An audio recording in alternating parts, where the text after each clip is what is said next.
Hello, you are watching SGDQ 2017. Thank you, Kiwi Killer, for the killer DK64 run. We are going to have a quick break from the MSF Foundation, and we will be right back.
All right, folks, we are back from our ad break.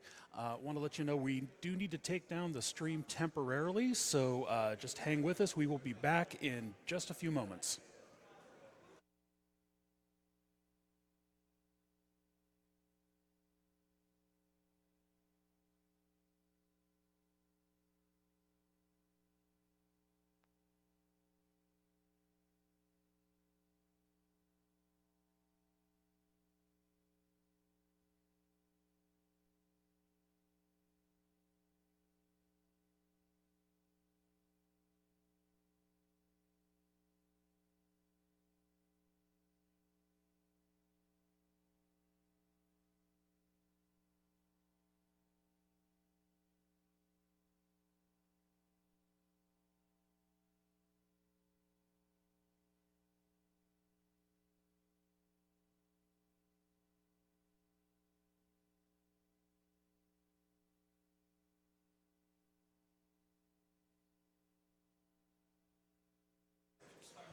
All right, everybody, we are back. This is SGDQ 2017, and I am High Def Lomain. I'm going to be with you for the next 3 hours or so. Coming up shortly, we're going to have Castlevania Legacy of Darkness with SluckySeven, followed by Jet Set Radio Future with Fingerquick. Want to let you know we also, the Castlevania Legacy of Darkness bonus Henry Run incentive has been met, so we will see that immediately following the main run, which is a carry any percent.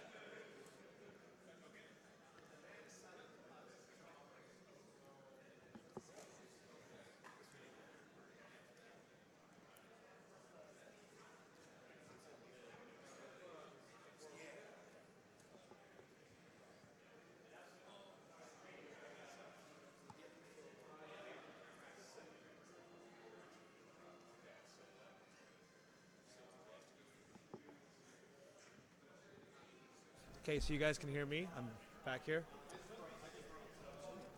You guys are pretty low, huh? Okay, we'll start with 2. Number 2. That's you, man. You're number 2. Okay, so can you tell me how? Yeah. You guys talk to him, and we'll see how your voices are. Tell me if you want 3 louder, 4 louder, or yourself louder, or whatever.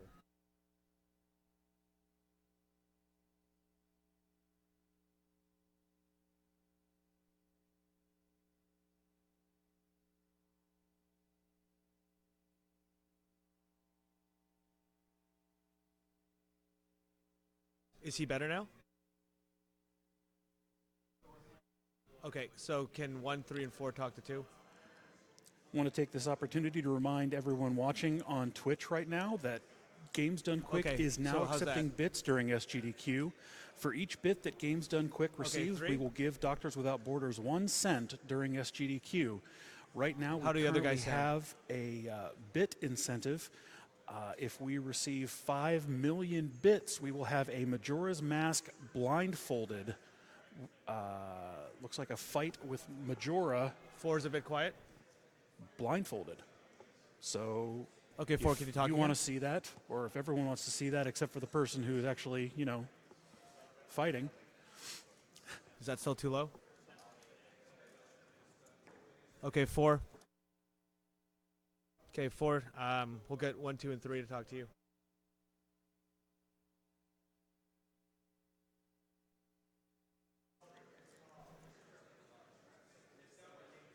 And just to update Did you drink any on water before? the save or kill the animal You guys should probably drink incentive, some water. thanks to that generous donation from the Yeti Yeah, drinking water just will a get few rid of that minutes mouth ago, noise. I'll get somebody to Save send you the water. Animals is now ahead by $48.74. So if you either want to pad that lead or flip it the other direction, get those donations in. Also want to let you know of a couple other bid wars coming up in the next few hours. There is a bid war for Tri-Rush Depi for the file name and license plate, as well as just the license plate. If you would like to see one of the options available Okay, as the 7, file can you hear name, me? you can add your donations to Me, can you that. hear me? Or if you want to put your own in, Okay, you're how's welcome to do your that as voice well. on your headphones? Do you want to hear yourself? Okay. Is the game on? Okay, so you guys are all good for your voices right now.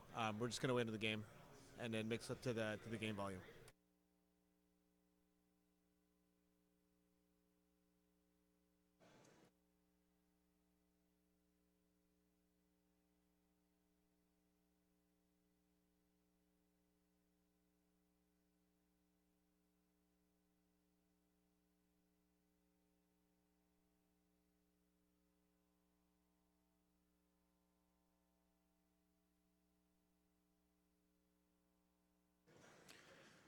And while we're getting set up for Castlevania Legacy of Darkness, I want to read a few donations here.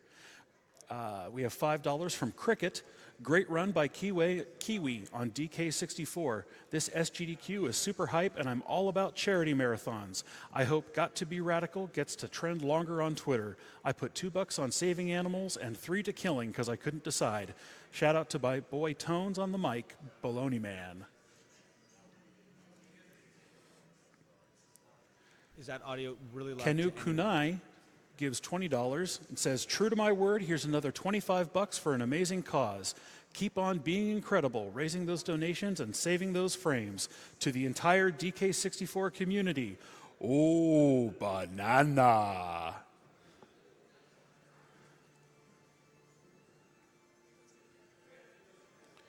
Three? You like it louder? We or have an softer? anonymous $50 donation. Keep up the great work. Greetings from Germany.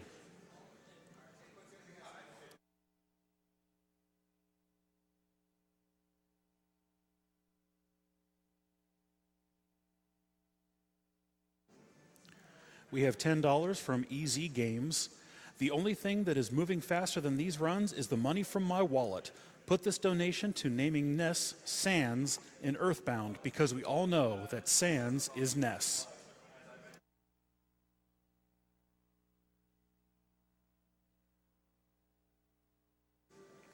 And 4? Alex17 donates $15. 4? Great run, Kiwi. What a wall-breaking experience. Wait, there were walls? Do you want it louder or softer, dude?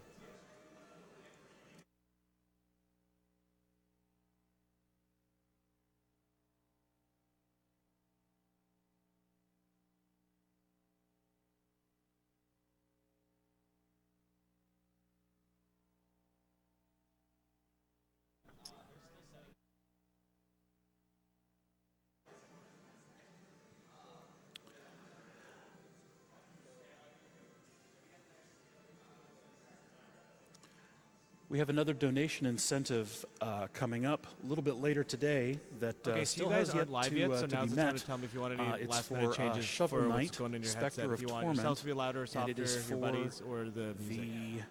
the Beto's Big Break. Just a second here.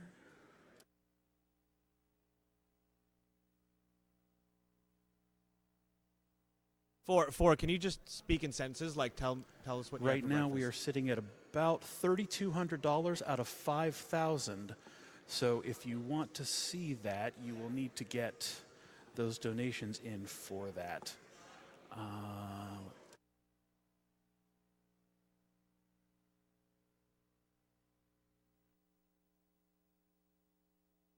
I'm good. I don't need a mix though.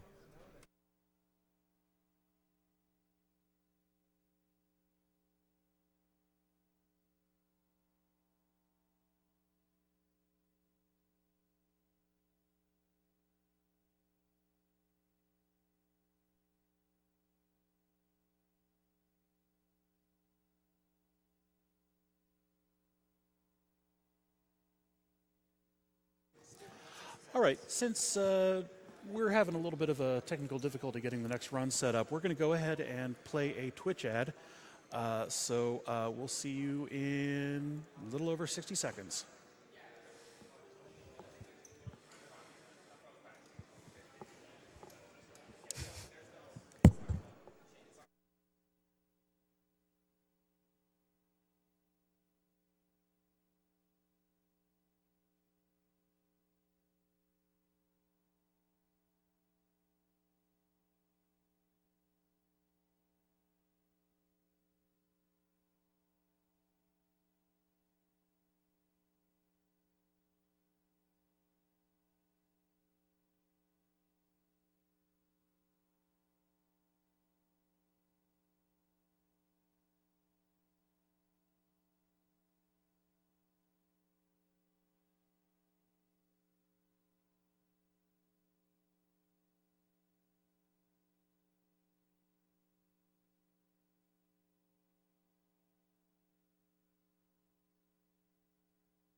All right, we are back, everybody.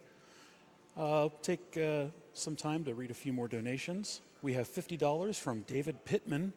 Games Done Quick is always such a joy. Seeing so many people enjoying games and raising money for good causes helps to validate what I do as a game developer. Thank you for that. We have $20 from Freak Devils. It just says, "For humanity."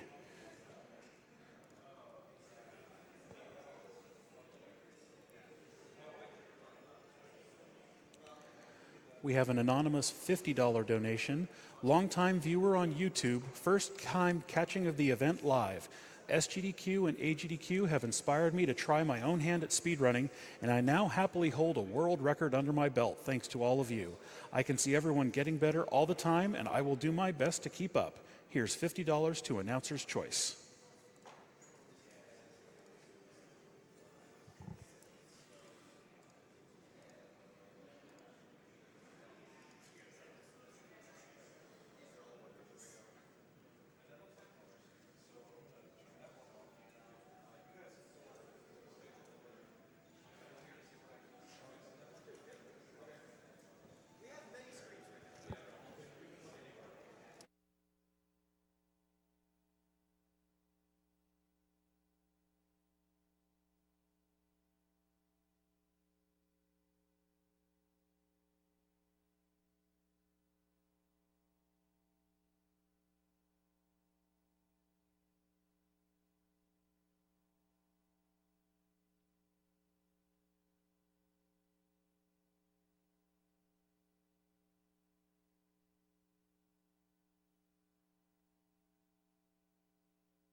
Sorry, what was that?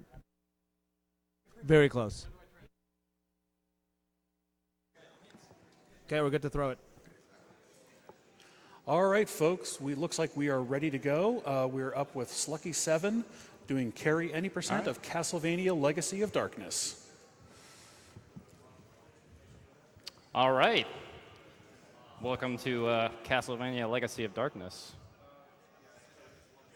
I'm SluckySeven, and on the couch we have... I'm Carcinogen SDA. I'm Metalama. I'm Swordsman Kirby. And so the first thing you'll notice is it's very similar to CV64, Castlevania 64. We've got 4 characters instead of just the usual 2. It's been updated, physics are different, and it's actually a very different run. So if you've seen that run, you're in for a bit of a treat.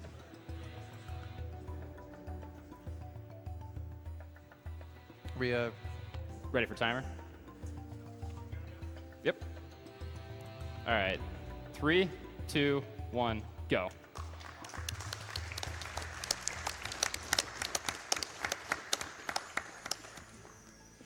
All right, so the first stage we have is Foggy Lake, and it's actually like one of the more technical stages in the entire run.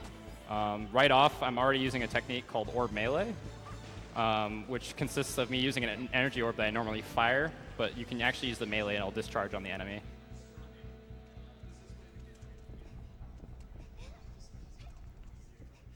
But there's lots of movement here. So normally in a normal playthrough, you're supposed to move these masts and rotate them.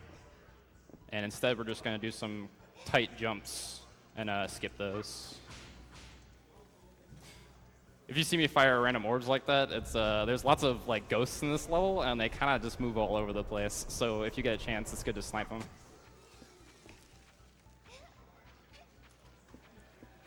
Do they spawn in similar places? Their spawns are actually completely random. Oh, okay. So you kind of have to pay attention to them. They usually don't get in the way, but sometimes they can be like super trolly. So some basics, you'll see I picked up an axe. You'll see in the top right corner, and it has a 1 next to it. So unlike CV64, sub-weapons have levels, just like your main power-up, and we also have level 2 power-up to start out. And the thing below the sub-weapon, you'll see looks like the red jewels. That's my sub-weapon ammo. So basically, that's how many sub-weapons I can fire. So this is the first instance of orb spam. You'll see me just like firing orbs. So if you press the B button, which is your orb button, and release it on the same frame, you'll fire a fully charged orb. Also, that guy just spawned really quick. So lizards are supposed to have like a death animation if they fall on their back. But if you hit them with enough damage and they fall on their belly, and you also kill them at the same time, they despawn quicker. And that's really good for that because that cutscene doesn't start into this next segment until all the lizards are despawned. It's one of my least favorite things in speedruns is waiting for death animations. Yeah. Trigger on death animation. So minus that cutscene that we just watched that was pretty much just black, every cutscene in the game is completely skippable. So we had to wait for that one. But besides that, we'll be skipping every other cutscene. This is the first boss. This is Serpent. And I'm going to try to kill it in one cycle. I'm going to try to get him before he goes underwater. So when he's further away, you're hitting him with the level 2 axes. Ooh, nice. Yeah, that was actually Nice really job. good. Yeah. Yeah, so those level 2 axes that I'm throwing, if you throw them at the right angle, it'll actually hit Serpent multiple times. Allows me to get that kill a little bit quicker. Yeah. So pretty basic so far, going through forests. Forest of Silence a little different than it is in Castlevania 64.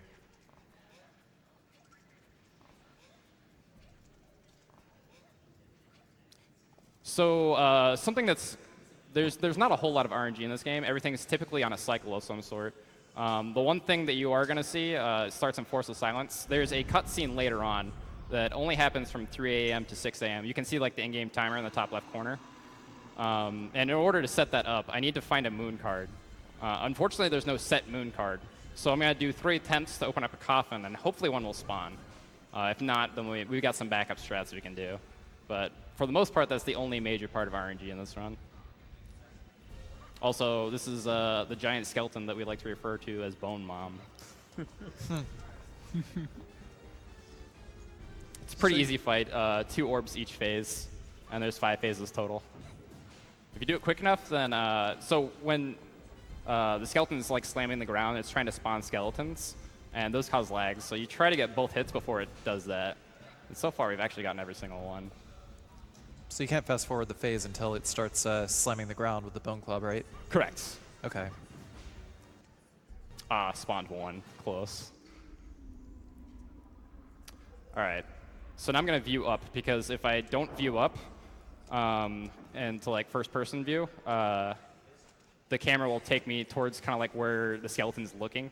So it allows me to do a straight jump as soon as I can across that bridge. Also, this is a lever, and it's supposed to be activated from the other side, but because Carrie's so short, she can actually activate the hitbox from the opposite side. So the hitbox extends behind the actual handle? Yeah, just a little bit.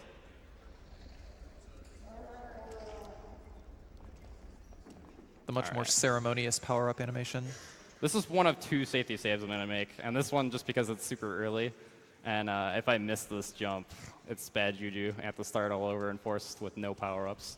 So death is kind of scary in this game. So your power-ups actually, they stay in Legacy of Darkness whenever you reload from a save. But if you die, then you lose all your power-ups and all your sub-weapon level, which makes boss fights kind of really bad. All right, here's the first major skip. All right, we got it. Nice. Oh, you still took damage from that. Yeah, you take damage, but you take less than if you were to like land on the platform below. So basically, it's a really specific angle from a specific point, and you can jump all the way across. And that skips having to activate another gate and go through a tunnel. Right. Yeah, the original CV64, you could just grab the ledge and not really take damage from it. But it looks like in this one, you stub your toe on the ledge, you lose like half your health. Yeah. On the way down. All right, so that was a boss.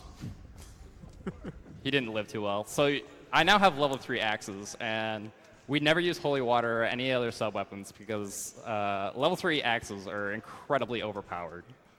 So what I was talking about earlier about farming the moon card, that's what we're going to do right now. And none first try. So basically, those coffins have a chance to either spawn 3 items or a skeleton. And if it spawns items, there's a pool of pretty much every sub-weapon, so I think there's 5 or 6. It can spawn 3 different size money bags or a sun or a moon card. So the chances of actually getting a moon card are pretty low. So when you're doing RTA runs, typically you check it 1 or 2 times, and then you would reset.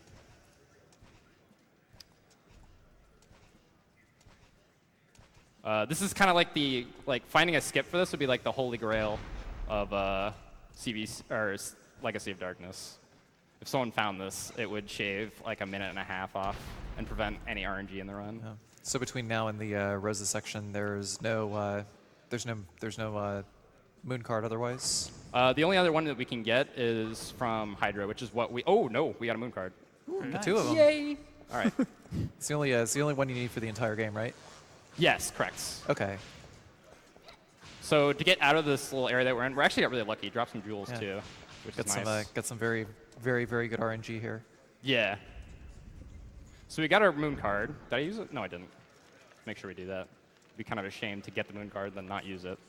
So for anyone who's familiar with Castlevania Symphony of the Night and what the clock rush is, this is actually very similar at this point. So if you play optimally at max speed, don't miss anything, from the start of using that moon card up to where the cutscene is, you'll actually have a little bit of time left over. So we're going to try to make it as quickly as possible, but if we do well, we can pick up some extra jewels along the way to prevent farming later on, and we don't lose any time by doing that. So Bone Mom is not happy with us, and she's back for round 2, and she brought some new tricks up her sleeve. But this time we have level 3 axes. So I guess you can teach a Bone Mom new tricks. Something like that. So we're going to time 2 axe throws. She's going to do that lunge twice.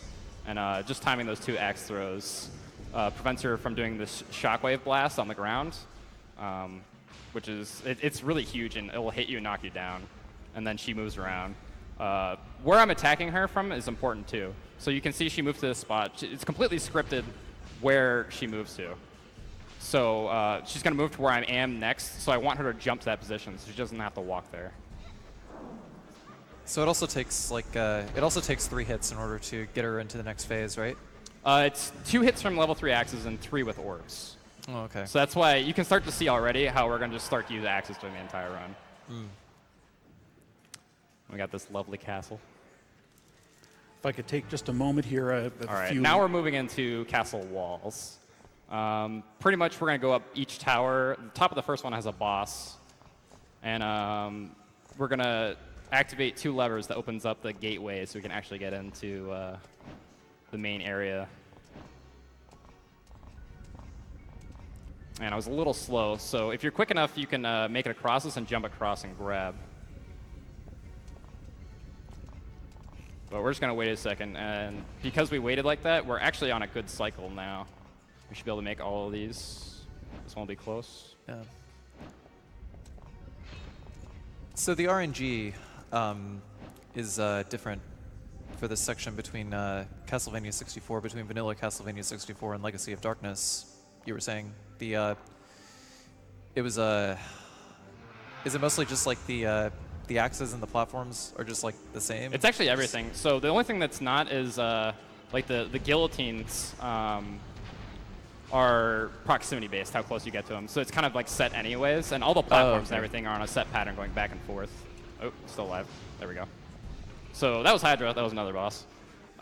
Once again, you're going to see this a lot. Axes kind of just annihilate everything. So I'm going to pick up as many jewels as I can before hitting this switch.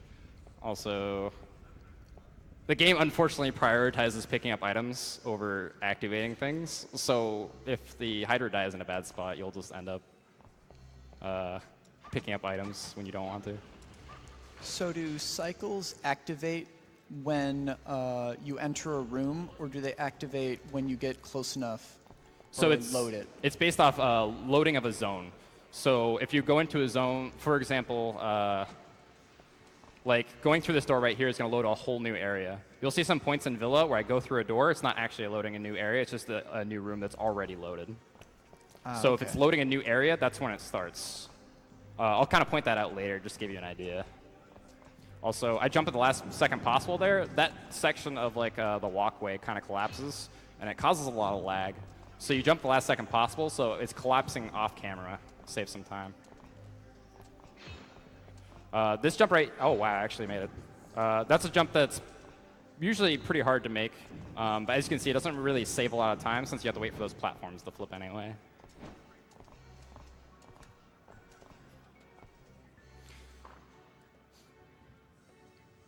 And we're pretty much done here. The other lever is activated during that cutscene, so we now have the entire gateway opened up. Got some cool movement tech right here to get all the way down. Normally there's another boss up there, isn't there? No, it's just that one, even okay. in CV64. So these dogs normally die from one axe, but their iframes are really odd. So sometimes they don't get hit the way they're supposed to. Both of those took 2 axes. Which is fine, though, because if you look at our jewel count, we're maxed out at 99 already.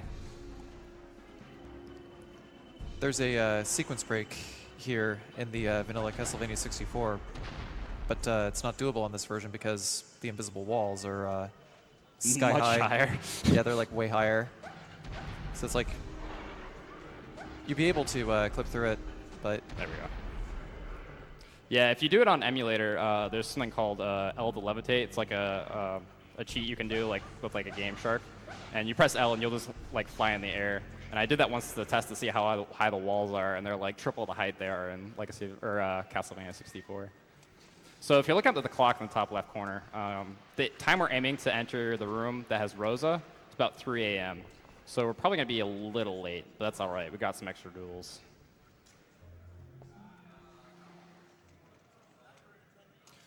So pretty much every encounter is they're going to move based on how you move. So if you move the same way and do the same things every time, you'll be able to get a quick kill that's really, really consistent. Actually, we're going to make it there right at 3 a.m. This could be really good timing. So was that supposed to be a boss right there? It's a mini-boss, sort of. It's a recurring mini-boss we'll see throughout this entire stage. So this is the Rosa cutscene I was talking about. That cutscene only takes place from 3 a.m. to 6 a.m. So you have to time a moon card, so when you get there, it's within that little time range. So Villa is pretty much just a series of like small talk to people and go activate things. Right now, this is Vincent. He's apparently a famous vampire hunter. Not really. And we talked to him once to get a key. Well, it's okay. You're the famous vampire hunter now. Nice. Yeah, Carrie is a 12-year-old badass who's just going to go and take down Dracula. So just like before, we're going to encounter this vampire again. And just like before, we have a set moves to do, and it goes down pretty easy. So this is Archives. Archives is kind of tricky movement-wise. I try to do this. There we go. Okay. Because of how the camera moves there, it's like on auto. It's really easy to get like stuck in a corner or run into a pillar. That was actually pretty good. Also, I'm trying to activate these doors as close to like that one was pretty good. When the one before kind of had the walk of shame. Because if you activate it too far from when you actually open it, you kind of have to do this slow walk, and it wastes time. Also, those are the doors I was talking about earlier. So it's loaded this entire villa. However, you'll see me go through this door and actually loads a new zone. So if there was any sort of cycle-based stuff, it would start right there. All right, so we're going to enter the first major skip of the game right up here in Villa. This is a pretty cool trick. It's one of 2 out-of-bounds tricks in the game, and it saves quite a bit of time. It is pretty tricky, though, so I'm going to probably stay quiet for this, and I'll explain it afterwards. First things first, though, we got to get through most of the maze. And I haven't talked about movement too much yet, but you'll see me jumping everywhere, and that's because it's faster than walking. And for places like the maze, I'm going to alternate between holding down A for a long jump and then tapping A for a short jump, so I land perfectly at corners so I can do a quick turnaround and keep going. Yeah, these guys are kind of a joke. Unfortunately, though, they come back, so I have to hurry so they don't catch up to me. So axes in this game are explosive? Think of it like Thor's axe, I guess. All right. Just like This is the thing. bolt of lightning comes down. Overall, better than Holy Water in this version of the game. So I need to stand on a specific portion and then... All right, cool, I got it. Nice, you got it. And is this a trick that only works on the PAL version? Yeah, so it only works in Legacy of Darkness. Only works as that specific way of doing it only works as carry, and it only works on PAL. So what I did there basically is I stood on a very specific portion of the rail, and I had a pixel perfect position I was looking at on when I was seeing up, so that way I could hit an exact angle. Yeah, it's line Also- up the left side of the pillar with the Okay. letter D. Just like jump right through. All right, that was perfect. Oh, man. So that boss, the second boss there, when it gets below half health, it's supposed to like turn into mist, and it has like this invincibility period. But if you're able to kill it before it turns into mist, you avoid that. All right, so now we're in Waterway. Waterway is pretty straightforward. It's just kind of like a lot of jumping. This is kind of the only encounter that you'll see. If you set up these axes right, which we did, then everything dies pretty quickly. The tail end of the area effect kept that other guy from running away. Yeah, that last guy has more health than the other ones, so it doesn't actually kill it. Okay. Yeah, so you have to do one more orb. So it doesn't. So like the AOE still does the same amount of damage everywhere. Correct. Okay. So like the first 2 are probably taken down by the axe itself, since the shockwave and the axe do, I think, approximately the same damage. So to ask one last question about the clip out of bounds, is the reason that it works only as carry because she has a smaller hitbox? Correct. So all the characters' hitboxes are different. That skip can be done also as Cornell on NTSC, but you have to do it a different way. Basically, what you're doing there is you're using the urn, like the statue, and you use that small, tiny, it's like 6 pixel space behind it to push you out of bounds. Also, we have some very precise movement. A little bit more talk about movement. You'll see me, I'm taking jumps like at the last possible second, And that's because I'm trying to avoid grabs like this right here. Like right here, you have to grab, obviously. But it's faster to skip those. So a lot of optimizing this game comes down to making jumps to skip those. See another such example, like at the very beginning of the stage, he jumped to skip shimmying across the ledge, but you're also running into the wall and like getting max acceleration before jumping, so you wouldn't grab the ledge. Correct. Coming around the corner, yeah. You have just enough room to do it, so you can kind of like run against like the corner there to buffer it. Also have to wait for the spike platform to go up. So the one that I jumped over first right there on the way back, that one's proximity based, but the other one is cycle based, so you always have to wait for that one. I have $500 from Program Max. I love CV64, and I'm so hyped to see this game at GDQ. Good luck on the run. Thank you for that generous donation. That was a little close. Yeah, so I got really lucky there. Usually it's pretty hard to grab those. All right, so Legacy of Darkness has this exclusive boss, Medusa. I'm going to try to stun lock her.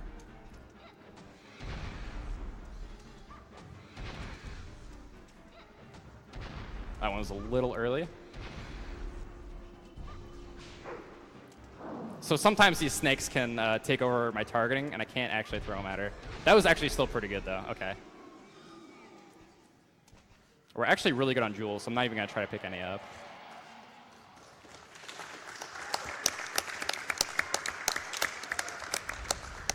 So how does the targeting work in this game? So targeting is completely automatic. It's not like Z targeting in Zelda or anything like that. So basically the game selects, it'll typically prioritize bosses, but if you have an enemy that's right next to you, it'll try to do that. Also, skeletons on motorcycles, that's the only one you'll see. So Castle Center in every other version is typically very long, and there's a lot you have to do. You have to break a seal, and to do that, you have to also basically break the seal on a wall, and do a lot of things, and it takes a long time. Or we can just jump in that corner. Yeah, that was actually pretty good. Yeah, we just skipped the entire. Yeah. The entire section of the game that most people tend to struggle with when they play through Castlevania 64, which is the magical nitro sequence. So that's completely skippable on PAL Legacy of Darkness by simply colliding into that wall until you just exit.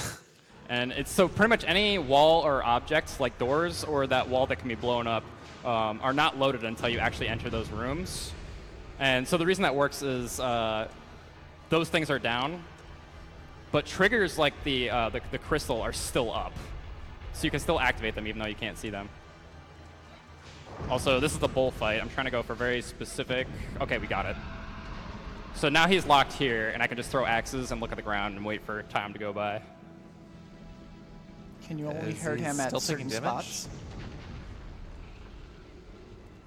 So yeah, we can't do any more damage until like all the flesh falls off, as lovely as that sounds. So we kind of just look down to reduce lag. I love the beautiful unloaded zones. All right, this is another boss. This is supposed to be like Carrie's relative. So you're supposed to like fight this from a distance because if you get too closer, she does like this icy cloud attack. But for whatever reason, it doesn't have like, if you point blank range, it won't actually hit you. So you just kind of like move around her and spam orbs in her face. She goes down pretty easy. Is that strat doable in vanilla Castlevania 64 minus the orb spamming? You would use orb melees instead. Oh, okay. Works But yeah, around it's the same way. thing. Otherwise, the same thing. Okay. And so that is all of Castle Center. So it's pretty quick on this game. All right, now we move on to Tower of Science. And it's actually, the first part's going to look very familiar for anyone familiar with Castlevania 64. The only difference is instead of it just being kind of like random patterns and stuff, all the patterns are set. So I know exactly how everything's going to be, and if I do this right, I can just run the whole way. Or jump, I guess. The second half of Tower of Science is actually going to look very different.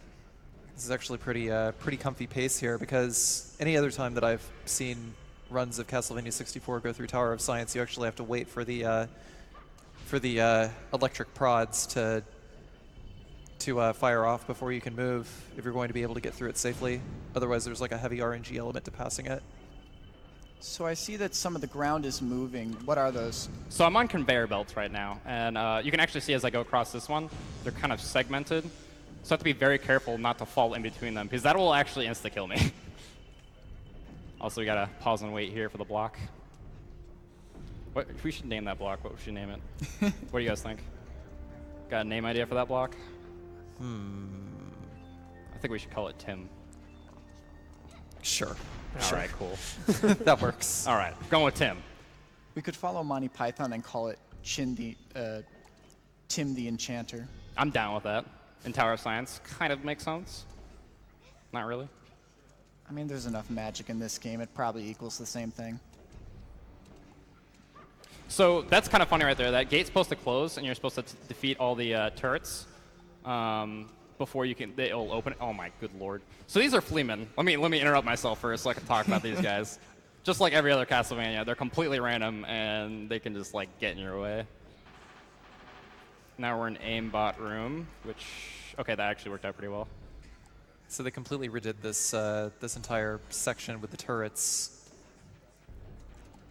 Instead of making it a room where you have to dodge a bunch of turrets and have like a lot of very tight positioning, it's wait. It's a lot more gauntlet based. Yeah, it's a little more gauntlet. This one is kind of inspired. This room right here is inspired by what the original design was in some ways. Yeah. So back to what I was saying, that gate that I just kind of like ran underneath. Every other character, I think it's just Cornell actually. What it's supposed to do is it's supposed to go down, and you're supposed to defeat all the turrets before it'll open back up again. But Carrie's so short, she just walks underneath it.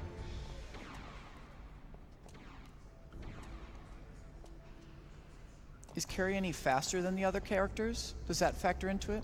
Not really. She's a lot, it's hard to describe it. She's a lot lighter. Because she's shorter, she can actually make a lot of jumps that others can't without grabbing. Because her head goes to the same height as the other characters, so her feet come up higher. Oh, okay. So Carrie's got ups. Also, Tower of Science also has a new boss. This one's actually pretty interesting. You're supposed to defeat all the turrets surrounding it, and then walk up the bridge to where a gate will be out of the way. But it turns out you can walk against this fence after defeating the first turret and just throw axes. The setup. All right, perfect. Look at that. So in case you're ever curious about how we defeat bosses in this game, if you don't know what to do, chances are you just throw axes. That's kind of the recurring trend. All right, next is sorcery. It's not super bad. There's not a whole lot to explain here except for, so you see this first slime guy right here. This one right here can be kind of, all right, we got past him. Everything here is cycle-based. I'm going to destroy this crystal right here and pick up this jewel, and that sets me up for getting through right here.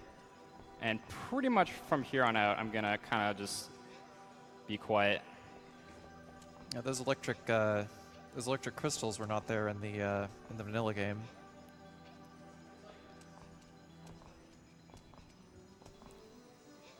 So this can be a very scary stage. I'm going to go for some pretty tight jumps coming up after this long bridge. Yeah.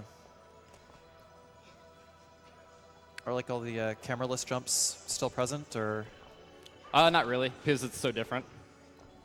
All right, here we go. Ooh. Boy. All right, we got it. Awesome. That skips 2 Yeah. ledge grabs. Oh man. Both of those are a 3-frame window to not just walk off the edge. So this is the last part. I usually take this part pretty slow. It's a set pattern, but if you fall even a little bit like behind, you'll just hit these lasers and die and go back to the start of the stage. And It's taking it nice and safe there. Yep. I don't take chances with these lasers. I do not blame you. All right, so because of the arc of the axe, I can throw the axe while jumping, and even though I'm not targeting it, it'll still hit it. All right, cool. Scary part over. so would that fast cycle be something that you'd be going for if you're going for PB attempts? Correct, yeah. There's a very specific pattern of jumps you do and timing of everything. And you only have to wait on one platform if done optimally. How much So- time about would that save if you did it optimally? I'd say 6 or 8 seconds. So saving grabs is like very much an optimizing thing. All right, so this is Actries, and the rule with Actries is don't look at her. What happens if you look at her? She raises the crystal blocks, so I try to not look at her when I do this, and I try to stay far away. If you get too close to her, she'll activate those, and after you hit her, she activates them. So you throw one axe, and then throw one shortly after, one to break the crystals, and then one to hit her, and she's down. Awesome. Yeah. We have 150. And I slide right. You can't see it because it's off the camera, but I slide right there to hit the loading zone just a little bit earlier. It actually displaces your hitbox a little bit lower. We have All right. We have $150 from Kodiak. I had to donate during a run of my favorite series. Put this money to saving the animals. So now we're in Clock Tower. Oh. Oh, wow. So that is one of the very few spots where Carrie can decide, I don't want to grab today. Luckily, though, that is not a very fall height or like high fall, so you don't really take damage. So now we're in Clock Tower, and Clock Tower was revamped pretty hard in Legacy of Darkness, and it's now the longest stage in the game. Done optimally, it's anywhere between 6 minutes and 6 minutes and 30 seconds long. So I've been noticing throughout the run, when you jump up, you sometimes ledge grab in a couple of different ways. What are the differences between those? You mean like how I was doing like the short turnaround before jumping? Yeah, and then before you would just, in some places, you would just jump and grab it almost behind you. So typically what you want to do is whenever you jump, you want to try to minimize the amount of time you're in the air. So if I were to just jump straight in the air and then go back, I'd be up in the air and have more hang time. So basically what I'm doing there is I'm jumping straight to the ledge, so I'm not going above it first and then coming back down. All right, this is one of two rooms I'm going to call serious time. I can talk a little bit during... So this room is on a giant set pattern, and there's a very large skip I need to do. Luckily, though, these big, huge pillars turn even though I'm like looking at these text boxes, so I get a free safety save right there, just in case. But you can see in this room, I'll do a C-up because I have to wait anyway, so you can kind of see. We have this huge room, and it's segmented into two different areas. I'm trying to go up this side. Normally, you're supposed to go all the way to the top and grab key C to open that door in the bottom left corner, but we're going to try to skip that. And that saves about a minute. Okay. Okay, darn. The good news is we missed the part where we can actually do this again and not have to load a save. But I have a very, very tight jump to make there. I have to make it at the absolute edge. And then from there, I have to climb up and then jump onto the platform that's over the door that you normally unlock key C. Right up here. You'll see me switch to battle view as well, because since there's no enemies around, it just locks the camera into place. Ugh. That was weird. Yeah, so sometimes if you press the control stick the same frame that you press the jump button, you side hop. Nice and save. it's dangerous. So we'll do this a slightly slow way since I was slow coming up, and we'll just wait for it to come around. So normally what you do is, while it's 90 degrees in the other way, you can just barely make the jump onto this platform right here. And now we're going to go for a key C skip. All right, I got it. Oh, wow. Oh, wow. Yeah, Is that's, it that's a usually- really tight jump. Is it always this close on health? Yes. If you grab, you're always that low on health. If you can just barely make that and land on the platform, and you'll have just a slightly larger chunk of health. Okay, so you would have needed to, just to be safe, have 100% health when making that jump. Correct. And actually, I need to heal again. We'll have another damage boost later on. So typically in a run, you only need one roast beef, and that's what heals your health there. That's what I was using from the menu. And you have the other two for safety. The reason you need one is because you take damage there, and there's another damage boost later on in the level, which I'll point out. And you need to be back to full health again. So optimally done, the game only has two menus, one with the moon card and then one with the roast beef in this level.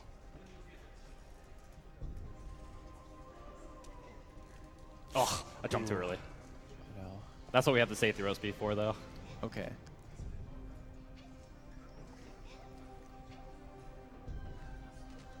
Actually, since we're on this side, I can show off a trick that's kind of not used anymore. A little bit too late, actually. So what you can do is that you can get up on this ledge, and you can walk into the fire, and you have kind of like invincibility frames, and you can use that time to jump through the fire up to that ledge that I was trying to get to. Platforming in this stage is very, very touch and go. Yeah. And I'm actually, just to save on that last roast beef in case I need it later, kind of an example of this game, there's hidden treats everywhere. Like this little block, I'm going to break it open, there's a bunch of goodies. And more importantly, it has roast chicken. Chicken's delicious. So chicken only heals half your health, while roast beef heals it entirely. Also, as you can tell, the camera in this area is really bad.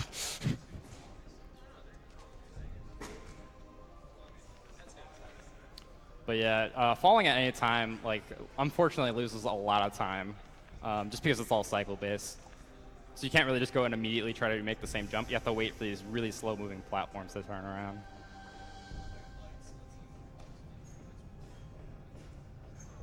Once we got 2 more of these platforms, like on the poles, and then we're out of this room. And the good news is I can actually take these fairly slow.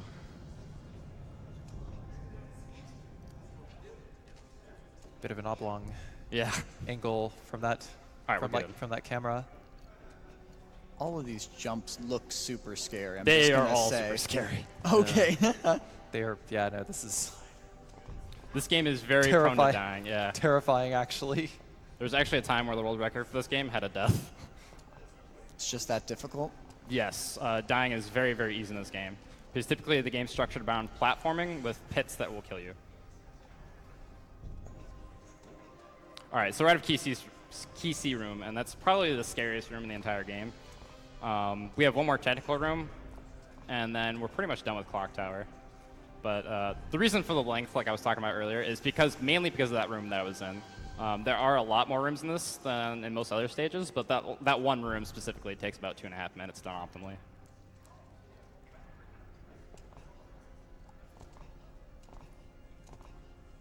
So back to what I was talking about earlier, I was doing short hops there to line up perfectly so my last jump would land me directly in front of the door. All right. I'm going to try to just focus here. I'm trying to make a set cycle. So normally you can't make up the slope, but if you jump into it with enough speed, you can make it right up it.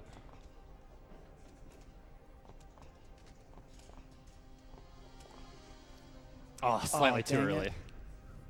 So I want to go for that at least once just to show it off. That is a jump that was found fairly recently, and it's a very, very small window to actually make that. And it's just sort of just recently became RTA viable. We just recently found a setup for it.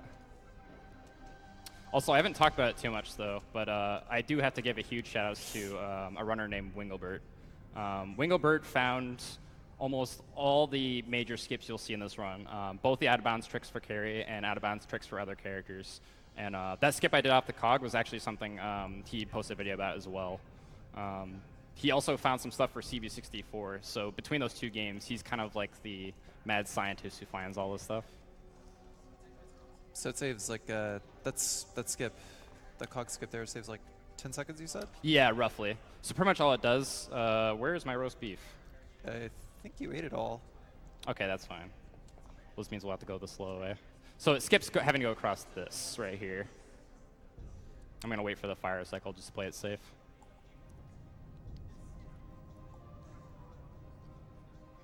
I mean, as they say, better safe than dead. Yeah. Clock Tower is a very scary place to end the run.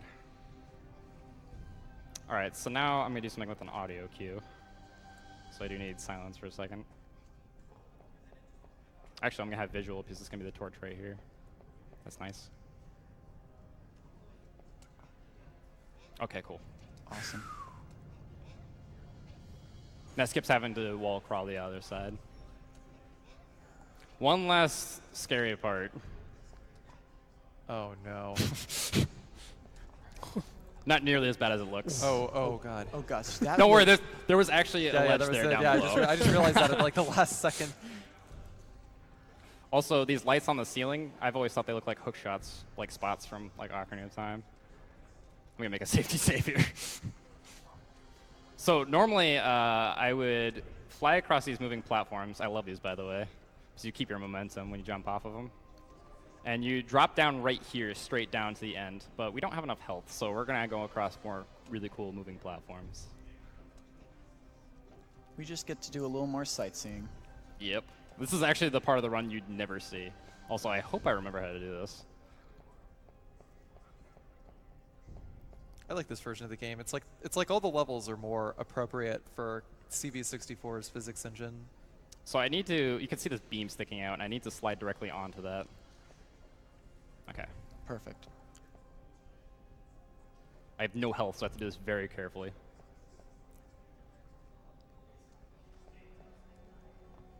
Okay, we're good. Scary part's over. We're done. So this is the last lever we hit. Yeah.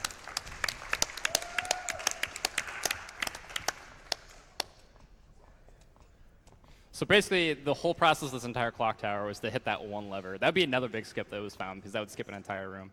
And that moves the clock hand right here that we're walking across to get to the end. And I see it just restored your health for you. Yep. So I didn't say that earlier, but every level at the end, it refills your health and clears any statuses. So if you get like poisoned or something like that, it'll clear that as well. And that can actually be important because, as you saw, since I had to refill my health there, it cost some time. So doing stages without losing health is the optimal way to do them. Unfortunately, obviously, that one you'd have to have your health all the way down because you just would do that skip. So we're going, making our way up downtown, and we're gonna go fight Dracula. Dracula has 3 different phases. The first and the second both have pretty interesting RNG. They both die from 6 axe hits.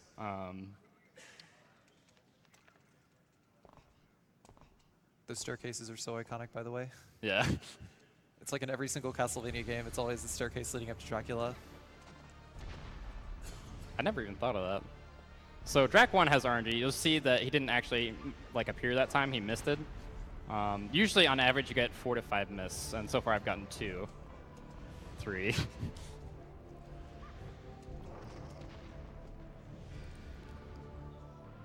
Okay.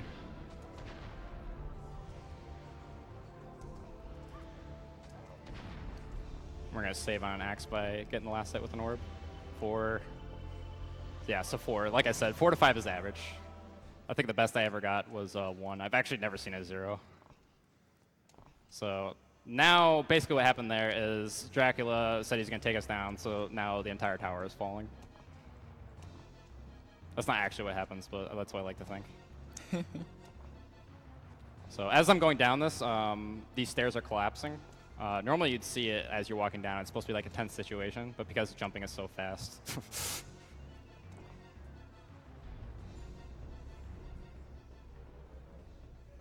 Fun fact, I fell off that once and lost my run. There's kind of a joke about that in the community. Okay, so he can spawn in a lot of different places. I want him to spawn near me, because if he spawns right next to me, I can get 3 axe hits. So I'm guessing And this is the other yeah, major this is point really of bad RNG. Yeah, exactly. So it takes 6 hits to kill him, and you can get up to 3 hits. If he spawns far away, typically you can only get 1 hit. Okay, here we go. 1, 2, 3. Actually, he gave me a really good spot, so he's now dead. That's good. All right, time's coming up.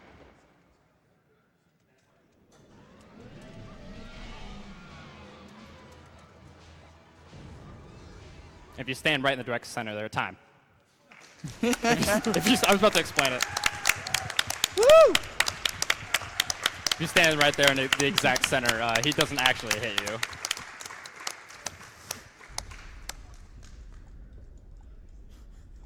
This is a wonderful pose. Got the pose for the headshot. Yeah. So also, I haven't timed it before. Some of my chat wants me to time it, and I need to do that at some point. But Dracula takes literally forever to die. This whole cutscene lasts a very long time. But while it's going on, this is a game I'm very, very, very passionate about. It has a very small community right now. But if you have interest in this game, like we're like our entire community is like really really cool. I do want to thank Winglebert and Growth Kazi, who are kind of like my two peers in this game, who've helped optimize this game, find skips and do runs and bring the times down. They're both really great people, and you should check them out as well. If you're interested in this game, we do have a Discord. You can hit us up on Twitter, all three of us. Be more than happy to help you out. And that's pretty much it for Carrie.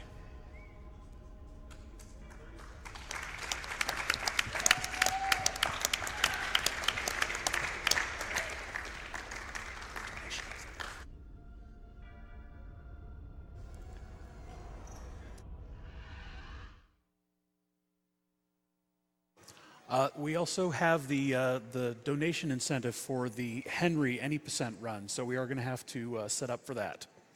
That's as simple as them switching characters. And we'll have that back in just a moment.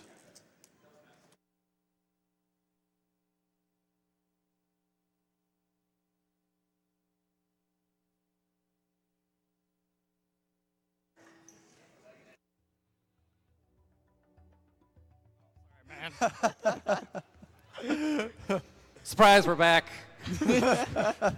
So the donation incentive was met, and I'm really glad you guys did this. So you guys get to see a short category known as Henry. And for anyone who's been around a little bit longer, Henry was actually showcased in SGDQ 2014. And a lot's changed since that run. Previously, when the run was done last, the run was about 16 minutes. And since then, we brought the time down to 14:15. And yeah, that's pretty much it. So whenever we're ready to go. All right. Starting in 3, 2, 1, go.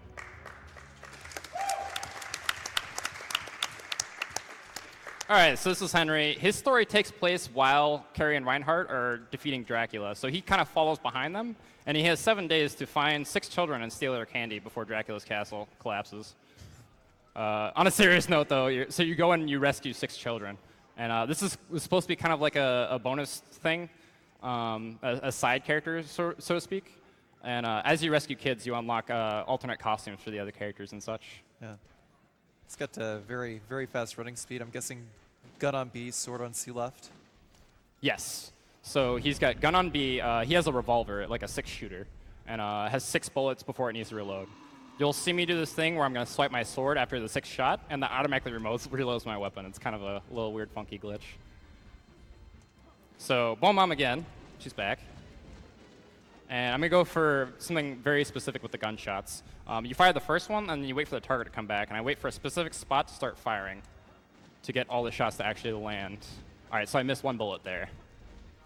So if you time the... Basically, I'm mashing the button when I start the last 5 shots, but I need to start that at a specific time in order to land all 5 shots. Otherwise, 1 misses. And unlike Carrie, I actually want these skeletons to spawn. Because since you start straight in Forest of Silence, I'm going to be 1 power-up short of, like, power-ups you can straight up find.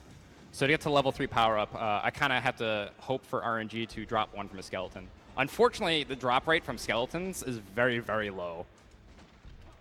So we probably won't see one. I don't think we've seen one yet. Scaled that back in Legacy of Darkness. The drop rate is a lot higher in CV64, I think. Yes. They just had to make your life harder for you, didn't they? Yeah. So the cool thing for Henry is we don't need any sub-weapons. Pretty much his gun's so versatile and can be used in so many situations. He can just use the gun. Also, you saw I actually had to grab the lever from the right side. Yeah, it's like I couldn't grab it from the right you side. went for the carry strap for a second, and it's like, wait, readjust. Okay. So right there, you might have caught it real quick with the sound effects, but the sword actually hit him 3 times, even though I only swung it twice. And that's because the sword's out for so long. The hitbox can actually hit twice or register twice on an enemy if done correctly. So I saw you got a power up there. Was that one you were expecting?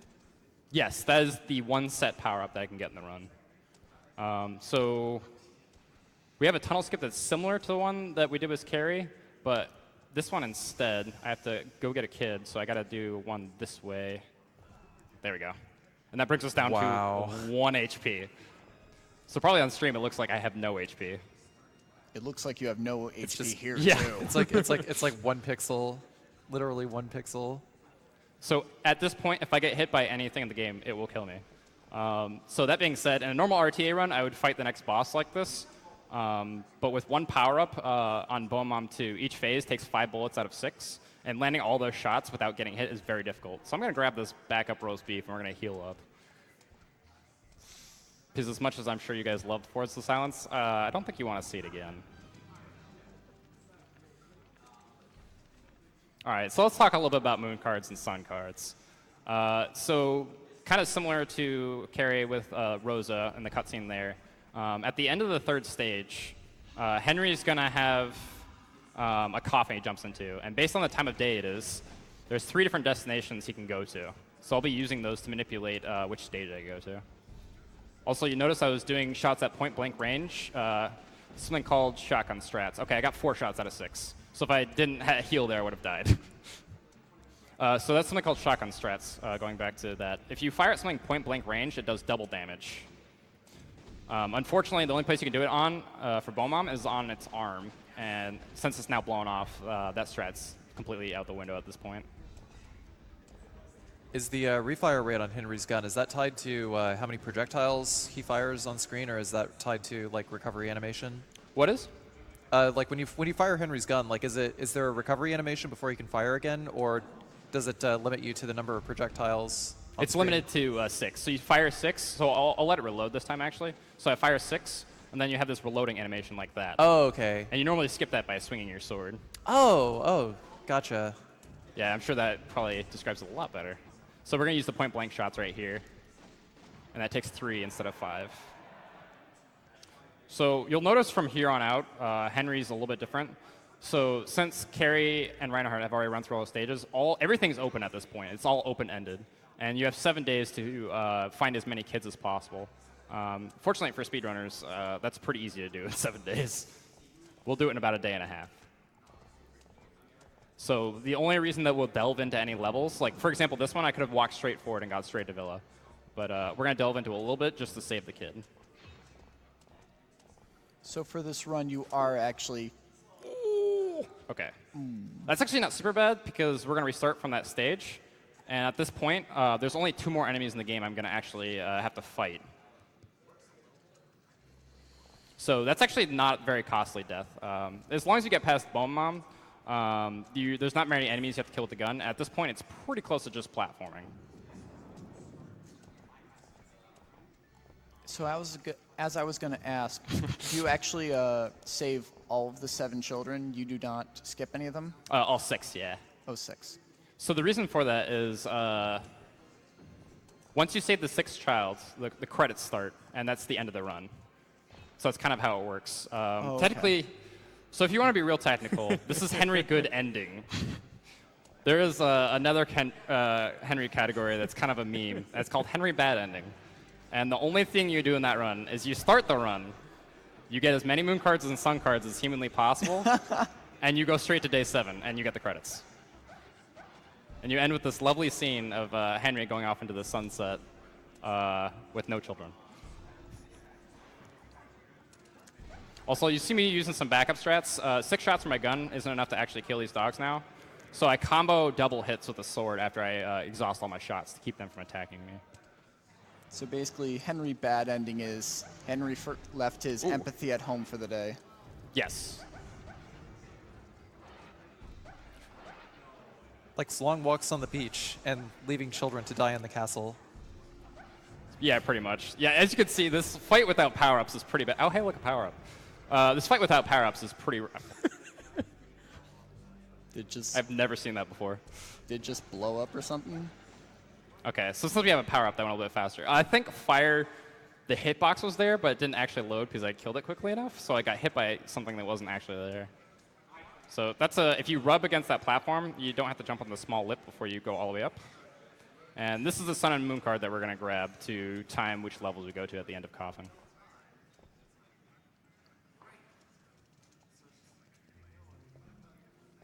So we're going to go this way. Since everything's unlocked, it's quicker to go this way than go through the entirety of Villa. Also, for all you fans that like the skeletons on motorcycles, Lucky for you, we have 3 more down this hallway. They were radical in life and they're radical in death.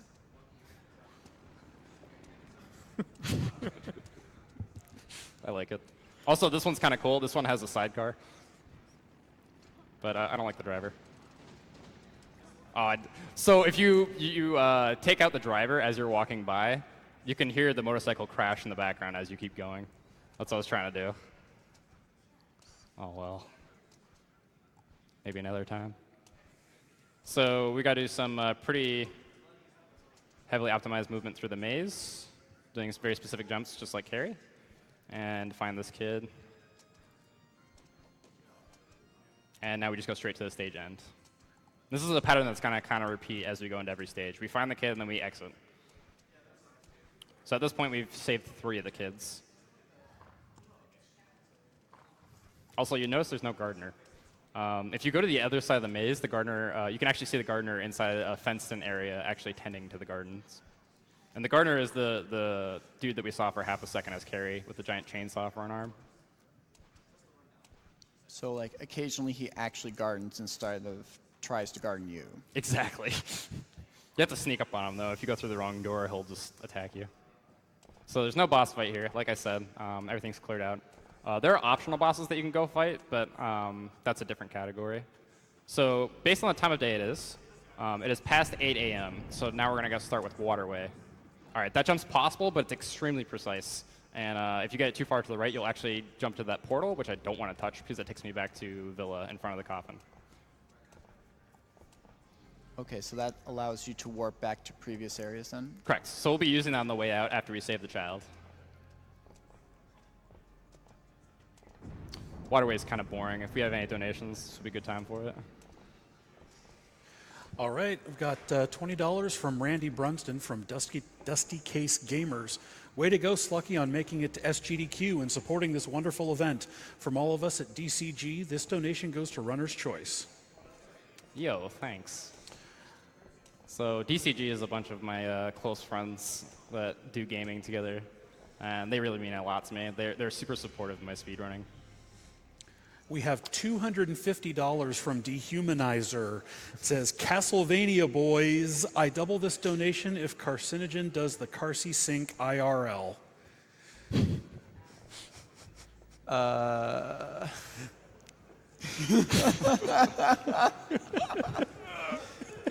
Ow! Are you okay there? Ow!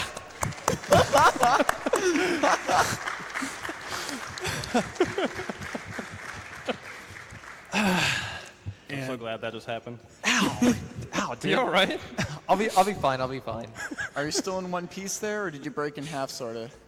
Almost. And, So by the way, we're in Outer Wall now. and Carcy, just to add insult to injury, $5 from Rin the Cat. Hey, Carcy, you forgot your wallet at home when you went to SGDQ. I'm donating on your behalf. I'm sure you'd want to save the animals. Thanks, buddy. So this kid's in kind of a weird spot. I don't know how they got there. Also, I didn't bring up earlier, but if you notice, I save the kids by talking to them, and then I leave them in whatever position they're in. So right here, I go to grab that ledge and then fall down, and that prevents me from taking fall damage, which saves just a little bit of time. Whew. That actually really hurt. I'll be fine. Need some water? No, it's fine. It's fine. It's cool. Do we need to find one of the doctors? All right, so now we're in tunnel. And you'll notice that when I first started that area, it looked like I was jumping, and on there's like I want to say it's like 10 frames. It's a pretty wide window. You can jump out of the starting position. You normally just fall straight down into tunnel. So tunnel's kind of a long stage. It's supposed to be kind of a maze as you make your way through. This is also the home to the biggest skip for Henry, which I'll be trying to go for at least once, but it's a pretty tight jump. So as you saw with the big swinging swings, if you were here for the carry run, momentum transfers over in this game. And because of that, you can do a skip. Hold on, I gotta do a scary bridge. Nice. That scares me. It doesn't matter how many times I do that. So because momentum transfers, you can make a jump that's not normally possible. So for anyone that's familiar with Reinhardt, or maybe has possibly seen around this before, we're going to be riding this red platform, and at like an interim station, we'll switch to a blue one. And this skip actually keeps us from even waiting for that blue one. We're going to ride the red one all the way through and make a really, really tight jump. I didn't save. We're going to go do that first. Luckily, there's a save crystal right here. So does the game give you back health each time you enter a new level? Yes. Okay. So you wouldn't be running around with 1 health the whole run? No, that'd be terrible. That'd actually keep you from... No, you could do this jump, actually. It would be terrible. Actually, now that I think about it, it would be possible, because there's no more damage boosts after that one that you do. It would just be really, really rough. All right, so a bit of an auto-scroller here. If we have donations, go ahead. Sure thing. We've got $10 from Irish Rose. Hey guys, Castlevania is my husband's favorite series, so it's only fit to donate during this run. Love him and love GDQ. Let's put this to save the animals. So this is a station right here where you normally wait for the blue platform. That's slow, so we're not going to do it. I'll explain this trick a little bit more after I do it. In the meantime, we're just kind of going through an auto-scroller and making sure these enemies don't knock us off the platform.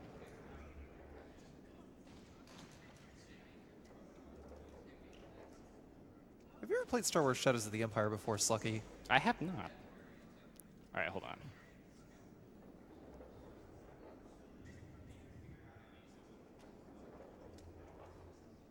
I got it. Okay. Oh my gosh. Wow.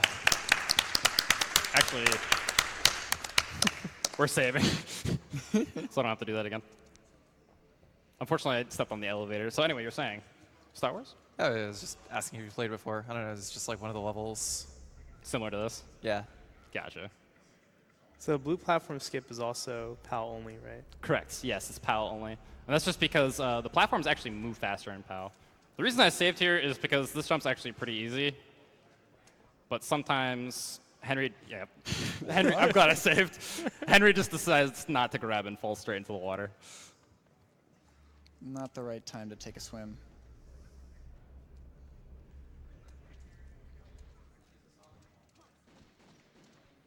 All right, I'm going to do it a little bit slower this time to make sure we make it. There we go. Seriously, that looked way more innocuous than some of the crazy jumps you've done. Yeah, it looks scary because the camera's not focused on you, but it's actually not super bad. All right, we got one more real close water section, and then we're done.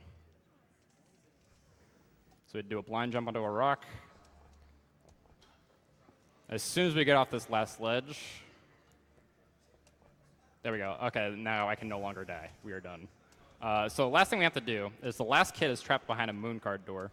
For the longest time, we had trouble finding a moon card throughout those stages that was quick to get and beat the game quickly.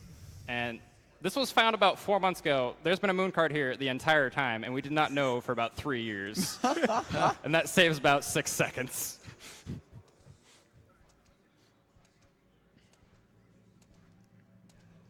All right, time's coming up.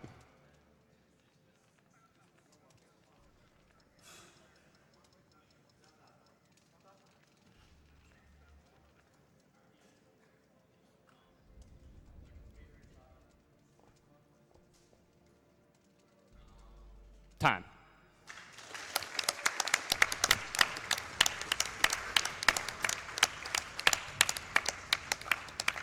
All right, and that was Henry.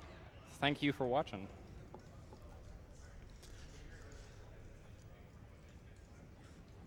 All right, thank you so much, Slucky. Got a couple donations before you get off the stage here. $10 from Tiderium. Yo, Slucky, good luck on the run tonight. Make the carry runners proud.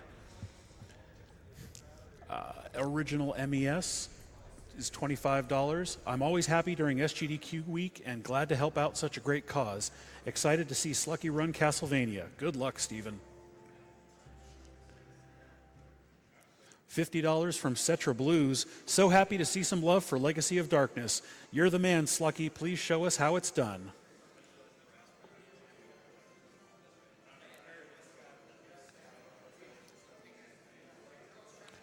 $20 from Ted Danson's. First time donation here, and I've been watching GDQ since I accidentally stumbled upon the Awful Games block in 2012. Shoutouts to Carcinogen SDA on the couch and his casual Silent Hill playthroughs.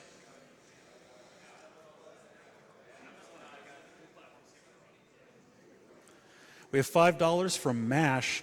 Unleash the bees! Nice to have caught your run, Slucky, and yo, Carsey, don't sink before you swim. Can't wait to see my boy Fingerquick do JSRF next.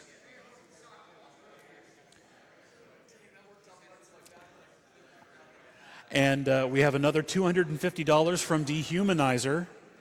Give half of this to Carcinogen for the therapy bills. Sorry, dude.